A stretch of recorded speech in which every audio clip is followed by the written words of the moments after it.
Hi, I'm Andrew Rodriguez, and welcome to PsychoBible. So, as I've been reflecting upon all I've learned from Theology of the Body in, the past 5 years, but especially after doing the Theology of the Body Level 1 course, I've been applying a Theology of the Body lens to different cultural issues. And right now, as we're heading into July 4th, Independence Day, where we celebrate our freedom as Americans, and we look back on the American Revolution, we're also in the midst of, or on the precipice of, dealing with attempts to have a new revolution, like a Marxist one right now. We also can reflect upon the consequences of another revolution that we've gone through, starting back or reaching its pinnacle in the 1960s, the sexual revolution. And just as we now, with the 4th of July, we celebrate our freedom, with the sexual revolution, there's a celebration of freedom as well. But it's a sexual freedom, a sexual liberty that has actually led to more bondage and a plethora of negative outcomes and consequences and just more and more complications as we have lost the meaning of our bodies and we've ruptured the spiritual from the physical. We're now reaping those consequences in our society. And ultimately now it's leading to what we're dealing with today. So one of the big areas that the church has failed to adequately address has been how to deal with lust. And this is not just in the past 50, 60 years, but historically there's been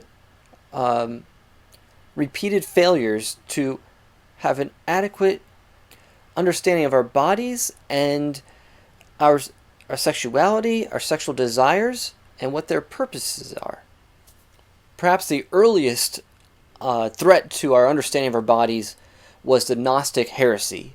The idea that the body is evil, it's corrupt, it's pretty much worthless, and we must discard it, and we need to go through a process of gnosis, of elevation of the intellect and the spirit, because the spirit is good. And so we must transcend and abandon the body, abandon the flesh. And so with this ancient Gnostic heresy came these ideas that, what you do with your body, because it's ultimately disposable and meaningless, it's bad, it's corrupt, you might as well do whatever you want with your body. So in ancient times, Gnosticism, not always, but one of the fruits was hedonism. The Apostle John recognized the threat that Gnosticism had to the gospel and our understanding of our bodies. And so if you read his epistles, 1st, 2nd, and 3rd John, they are directly addressing this Gnostic heresy that is cropping up in the early church. And so with that understanding, we see why he wrote things like, how do we tell a spirit if it's really from God or from the spirit of the Antichrist? The determination would be those that recognize that Jesus came in the flesh. You see an emphasis on the body and on the redemption of the body in John's epistles. And we also get this passage that's well known, 1 John 2, 16 to 17. For all that is in the world, the lust of the flesh and the lust of the eyes and the pride of life, is not of the Father, but is of the world. And the world passes away, and the lust of it, but he who does the will of God abides forever. And that lust that John is describing, that the cravings of the flesh, the desires of the flesh, we have another word for it that I picked up from my Theology of the Body training and that I was never too familiar with, and that is concupiscence. And what that is referring to is disordered passions, not necessarily sexual ones, though that is definitely an application.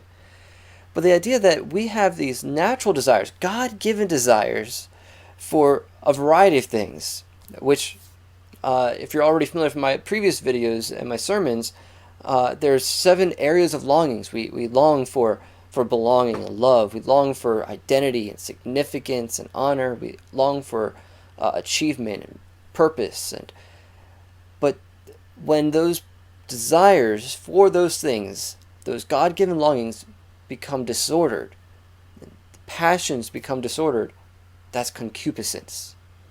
Pope John Paul II says that concupiscence is to be explained as a lack. However, that plunges its roots into the original depth of the human spirit, those God-given longings, now disordered. And so how has the church historically responded to these disordered passions, these out-of-control passions? Often with the wrong approach, and one of the most notorious is Puritanism. And this denial, once again, it's like a resurgence of the gnostic heresy that the body is bad, is corrupt, and along with the body, its passions, its desires, its longings for union. And so there's a denial of the good that's in these longings. And this puritanical attitude that denied the goodness of our sexuality and didn't look deeply into our bodies to see the ultimate meaning that's within them, set the stage for a sexual revolution. Because what was the diet that we were living on for years? As Christopher West says, you have two options. You have the starvation diet. That's the Gnostic heresy. That's the body is bad. That's Puritanism. That's Manichaeism. And so, body's bad. Starve. Don't partake. Don't enjoy the flesh. Don't look at it as good. Even if you must procreate, you don't have to enjoy it necessarily. It's a chore. That mentality is the starvation diet. What's going to happen? Well, guess what? Bad food is better than no food.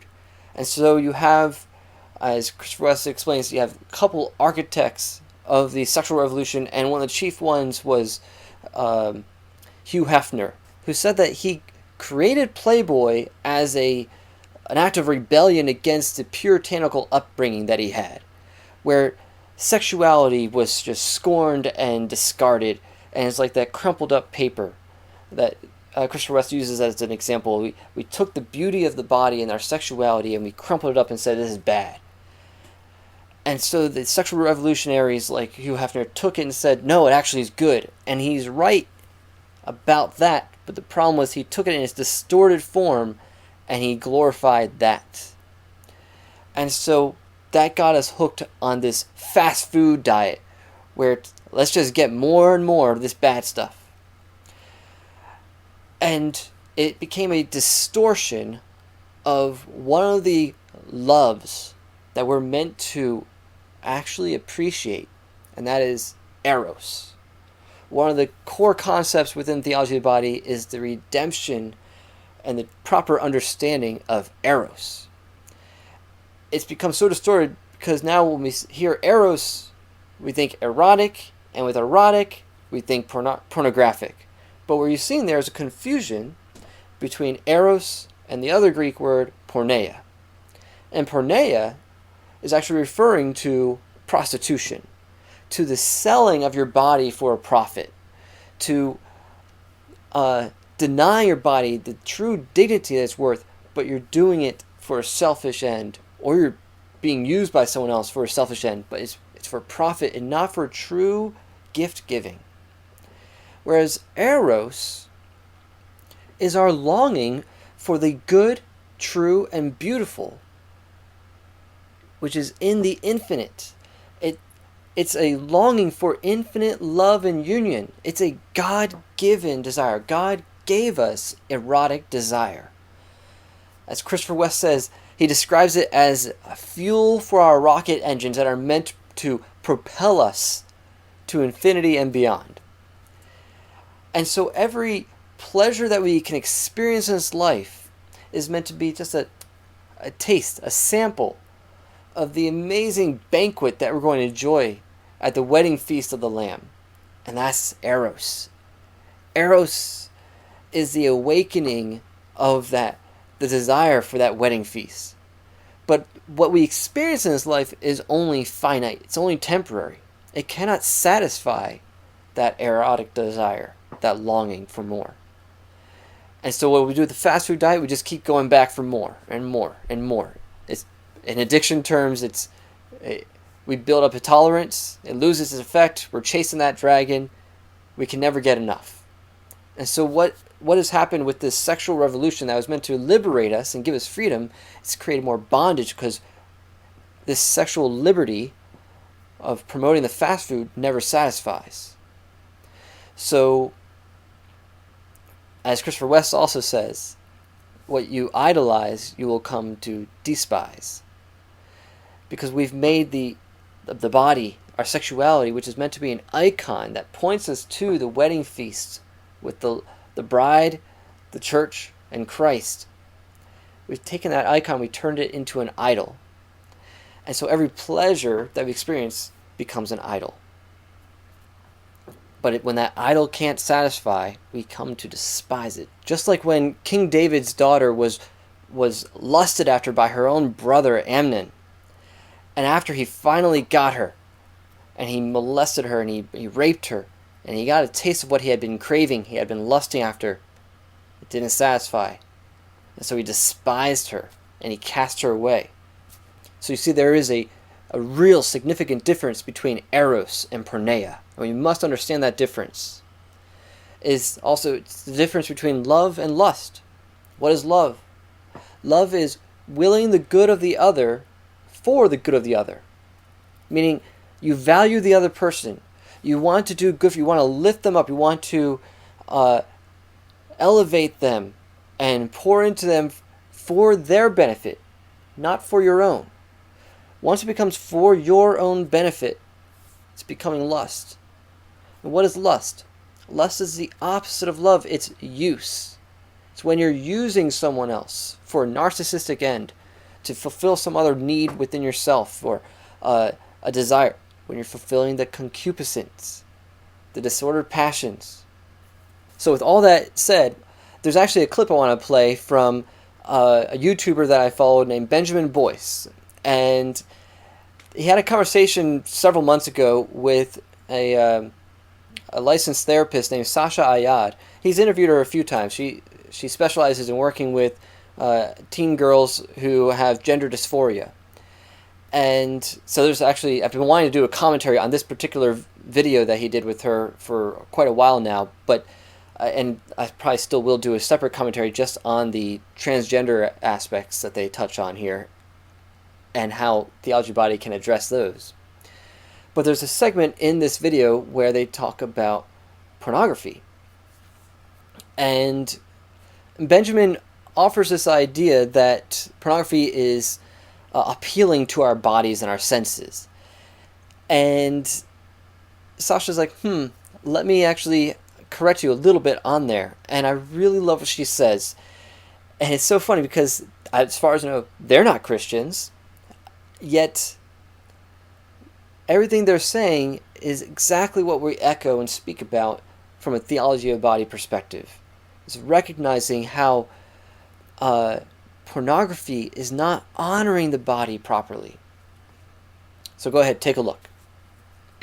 If we lose the connection to our sense of being alive and human and mammals and in bodies, I just don't know, what do we have at that point? I mean, what are we? It just really worries me. I know that sometimes when I talk about this stuff, I get very kind of doom and gloom, but I just don't know what we do if we don't have our connection to our bodies. There's nothing beyond that. Do you think that that's all we are? That's a trick question. That seems so reductionistic. I mean, yeah. we are our bodies. That's not a bad thing. Our bodies are an incredibly intelligent source of knowledge, wisdom, awareness, information. So that's not something we should be ashamed of. I mean, our bodies are quite incredible. So they follow us wherever we go, too. I mean, even into the realm of lights and sounds. I mean, sorry to be crude, but like, there's a reason why there's so much pornography on the internet, because it interacts directly with the body. Like, it takes all this light and sound and it plugs it into the body, and it creates this physical reaction. So we bring our bodies along. We're uploading them constantly. And all this rage and anger, it's totally informed by hormones and stress hormones and, like all the outrage stuff. It's always informed by the body. That's interesting, because I wouldn't frame it like that. I guess in some ways, yes. This is what I think about porn. This is going to be a weird analogy, but let's say you're driving along and you see some roadkill. Okay, it is a formerly alive creature. Oh, I already feel this is going to go in a bad direction. But if you were able to somehow like take this roadkill home and strap it up to some device that sends electricity into its body and like wakes it up artificially, that is, to me, what porn is doing. It's an artificial way of creating arousal based on, I think, an actually quite disembodied experience. Because it's only using one of the senses, first of all, and it's an artificial... Well, I mean, you could technically just be staring at pornography and not doing anything with the rest of your body and become aroused. So at some level, it's just, it's like a shortcut to arousal that isn't really embodied. So I agree with you in that it's using people's arousal mechanisms, but I don't think it's really an embodied experience at all. Hi, Benjamin. I really wanted to clarify my very strange roadkill comment, so I thought maybe if you can keep this in your video, maybe you can play it during cat footage or something. But the reason I said that is because people who use a lot of pornography report that with time, they require more and more graphic images and extreme visuals in order to achieve the same kind of arousal that worked for them at the beginning. So what I think is happening is that porn actually interferes with our ability to actually connect to the sensation that causes arousal and pleasure. So if somebody has not used pornography, then they're actually able to become aroused and experience pleasure just through the sensation of touch and what their body is experiencing. So I think that porn ends up kind of shortcutting to arousal without a person necessarily being present with or connected to the actual sensations that cause arousal and pleasure. So I hope that clarifies things, and I hope you'll be able to somehow find a way to stick this little comment into your video. So awkwardly signing off. Thanks a lot. Bye. Now she offers a further explanation there and apologizing for the roadkill analogy, but I think that analogy is perfect. So when I first watched this video, I was like, oh man, I just wish they would interact with Christopher West and Theology of the Body by Pope John Paul II and begin incorporating that perspective into the discussion. It would fill it out so much more. And so around that time, there was an episode of the Ask Christopher West podcast that also addressed the question of what pornography is. There was a question submitted by a girl who her father engages in pornography, and it really was upsetting her, and so she just asked for some advice on how to approach this issue. And so he really gets into how degrading pornography is. I would put it this way. Pornography is a hellish mockery of a heavenly reality. Pornography is a diabolic mockery of the theology of the body. And you've heard me say this before. I'll say it again. The devil doesn't have his own clay. All he can do is take God's clay and twist it, distort it. God looked at everything he made and said, behold, it is very good. He created us naked without shame. The enemy and sin gets its hands on that beautiful clay and twists it up, distorts it. That's what pornography is.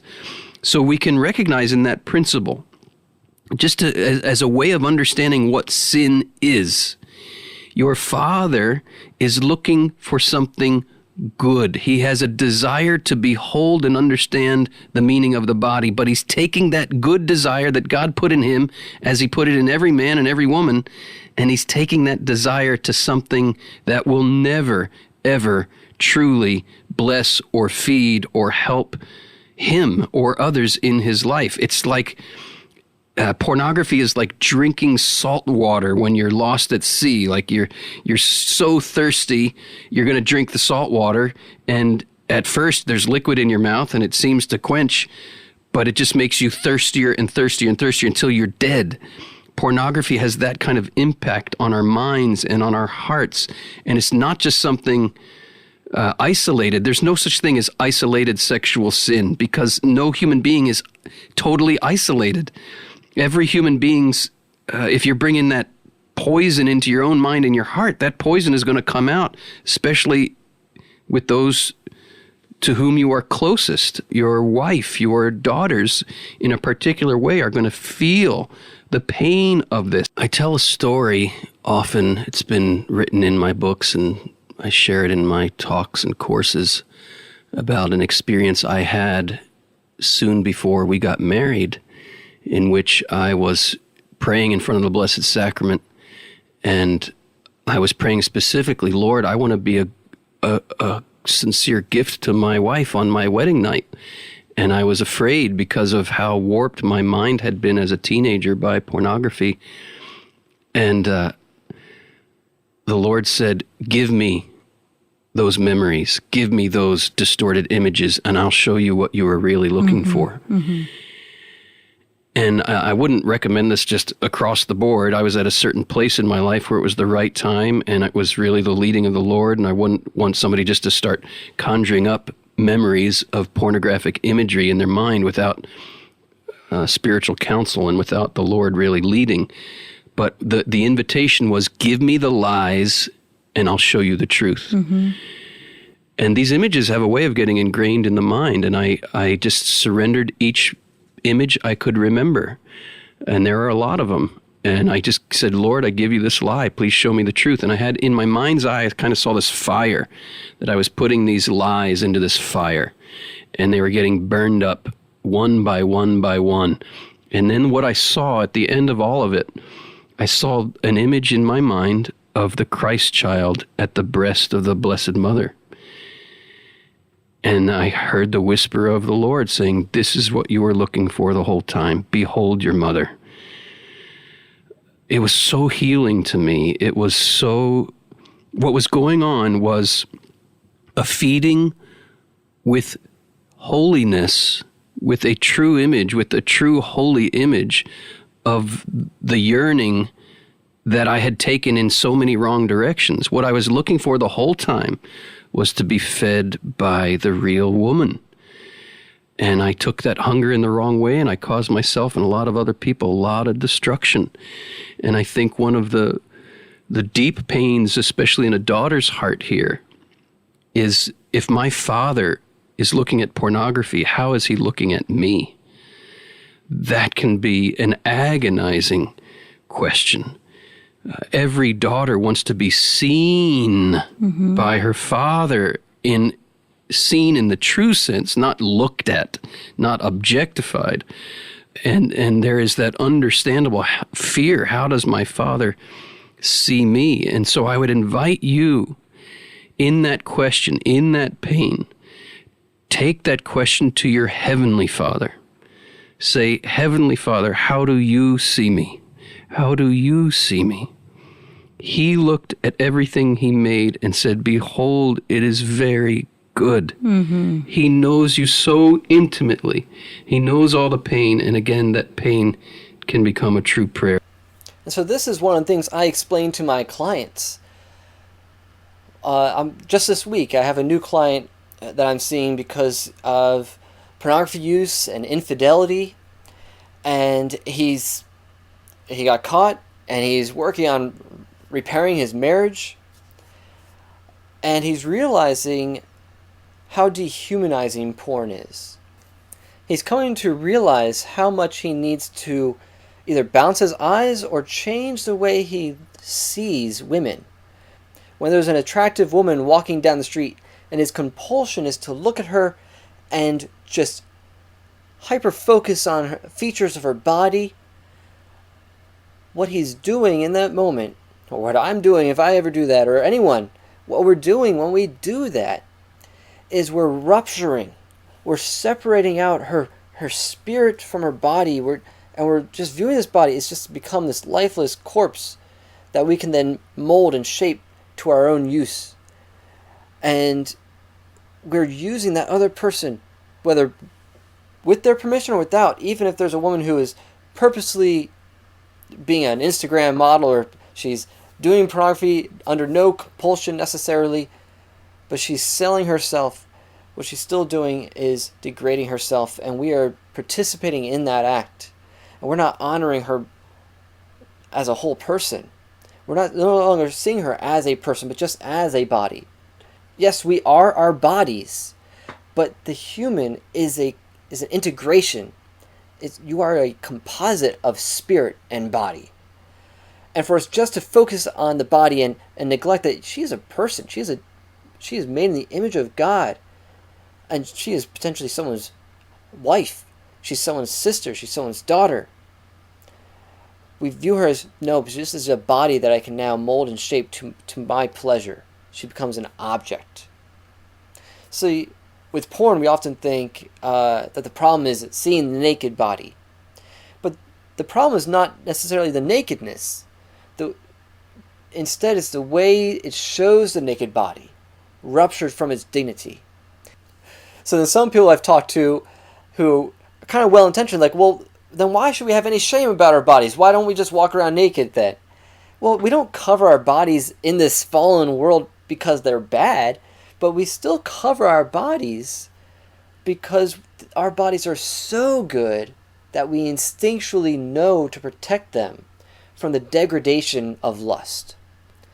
In marriage, what allows us to feel free to be naked with our spouse is because we're confident that the other person will see us and truly honor us and treat us like the gift that we are, the treasure that we are.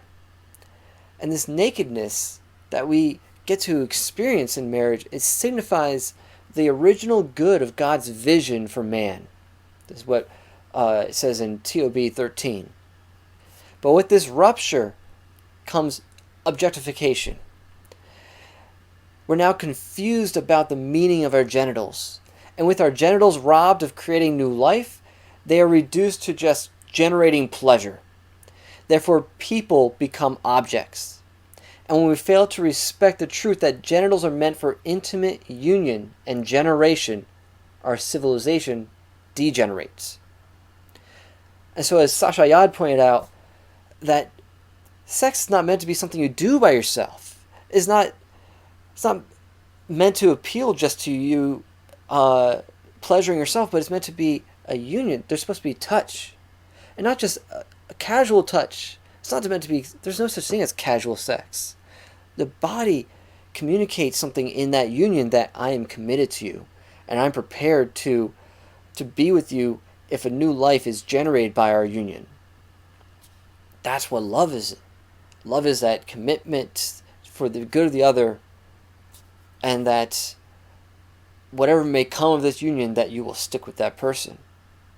And so what we need is our new eyes to truly see each other.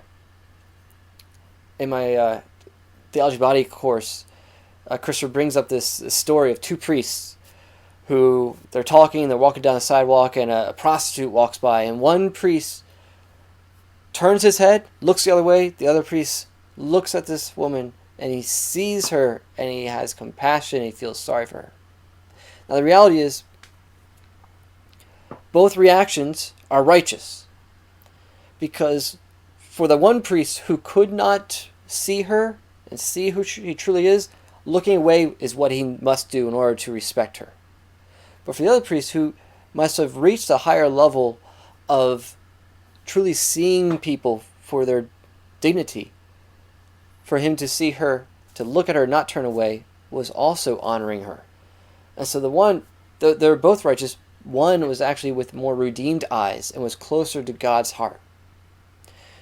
And so when I'm working with guys, I try to get them to think in terms of not just you're giving up something or you're abstaining from something that's evil, but let's strive toward an ideal of redemption. See, for Eros to be properly enjoyed, there has to be the other love that we love to talk about in Christianity, and that is agape, the sacrificial love, the selfless love. See, originally, Eros expressed agape. By our erotic, intimate union, we were willing to be sacrificial in our love to each other.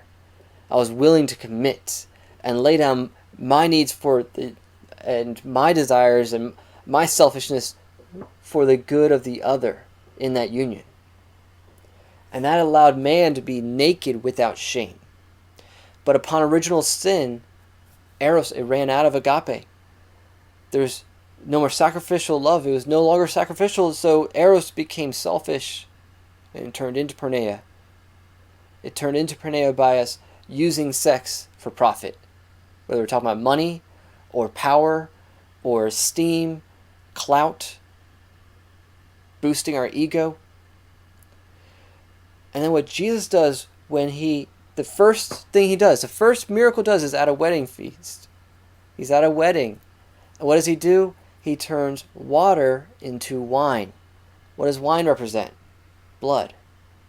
And so his blood, his sacrificial blood, what he's doing, he's taking Eros, the wedding, what's going to happen later at that wedding, an erotic, intimate union.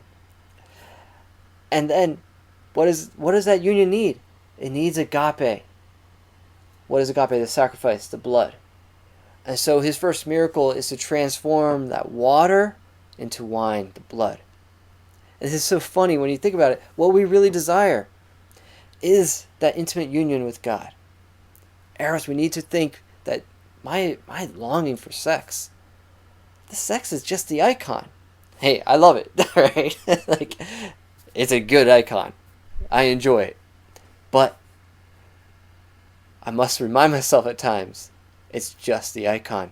It's a signpost.